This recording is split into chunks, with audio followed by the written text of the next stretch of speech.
আমি গ্যারান্টি দিয়ে বলতে পারি বন্ধুরা, এই কচু ঘোটা দিয়ে তোমরা 1 প্লেট ভাত নিমিষে পেট ভরে খেতে পারবে যদি একটু কষ্ট করো। কচুরে একটু কষ্ট, একটু ঝামেলা, তাতে কি, ঝামেলা করে যদি আমি 1 প্লেট ভাত খেতে পারি সেটা আমার লাভ না?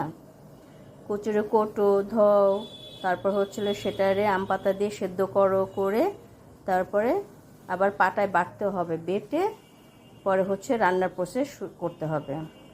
তাহলে চলো দেখা যাক আমি কিভাবে এই কচু ঘোটাটা করেছি। Let's go.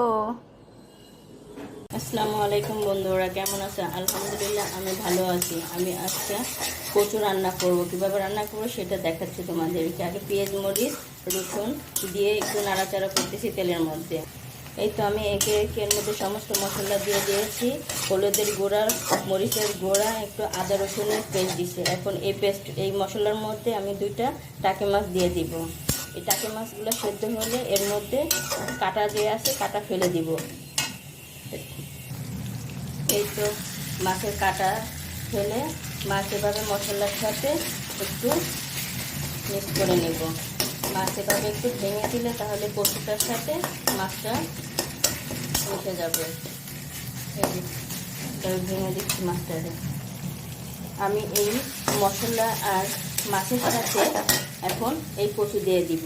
এই যে কচু বাটা, এটা হলো বড় কচু সেদ্ধ করে আমি আম পাতা দিয়ে আর পানি দিয়ে সেদ্ধ করেছি, সেদ্ধ করে একটু নরম করে নিয়েছি, নিয়ে তারপরে পাটায় বেটে নিয়েছি যেভাবে। একটু পাটায় সেভাবে বেটে নিয়েছি, বেটে এখন এই মশলার সাথে আমি ভালো করে একদম ভাজা ভাজা করে নেব। আমি ভাজা ভাজা করতে থাকি, ততক্ষণ একটু অপেক্ষা করেন।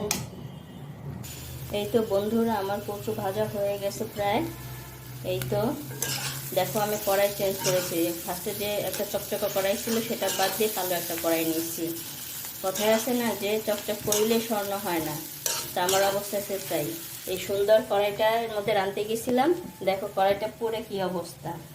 আসলে কি, এই কচুটা ভাজা ভাজা করতে গেলে আমার এরকম তেলে কালো কড়ারই দরকার। এরকম তেলে কালো কড়াই না হলে এটা এরকম সুন্দর মতন ভাজা ভাজা হবে না। দেখো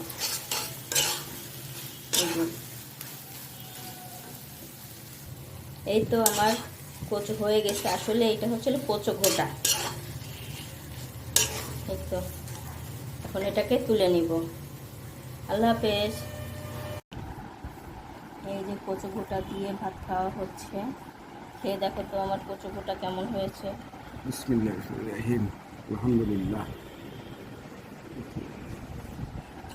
ওকে, খুব ভালো হয়েছে বলছে, আলহামদুলিল্লাহ।